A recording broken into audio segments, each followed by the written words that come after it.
पुण्यात चालकाचं नियंत्रण सुटल्यानं पीएमपीएमएल बस थेट रस्त्याकडे असलेल्या दुकानात घुसल्याची घटना अप्पा बळवंत चौकात घडली आहे। सुदैवाने या घटनेत कोणतीही जीवितहानी झाली नाही, मात्र दुकानासमोरील 2 दुचाकी आणि दुकानातील साहित्याचे मोठं नुकसान झालंय। या प्रकरणी विश्रामबाग पोलिसांनी बस चालक बाळू गहिनीनाथ चव्हाण याच्या विरुद्ध गुन्हा दाखल केलाय। याबाबत दुकान चालक विनोद पतंगे यांनी फिर्याद दिली आहे। पोलिसांनी दिलेल्या माहितीनुसार वडगाव बुद्रुक ते पुणे स्टेशन या मार्गावर धावणारी पीएमपीएमएलची बस मंगळवारी सायंकाळी 4च्या सुमारास अप्पा बळवंत चौकातून जात होती। अचानक चालकाचं बसवरील नियंत्रण सुटल्यानं बस भरधाव पुढे जाऊन रस्त्यालगतच्या दुकानावर आदळली। या जोरदार धडकेत दुकानाच्या दर्शनी भागाचं मोठं नुकसान झाले।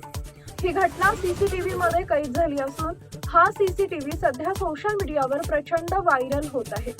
दुकान मालकानं या अपघातात लाखो रुपयांचं नुकसान झाल्याचा दावा केला असून नुकसान भरपाई देण्याची मागणी केली आहे। या घटनेचा सखोल तपास पोलिसांकडून करण्यात येत असून आता या तपासात काय बाबी समोर येतात याकडे पुणेकरांचं लक्ष लागलंय।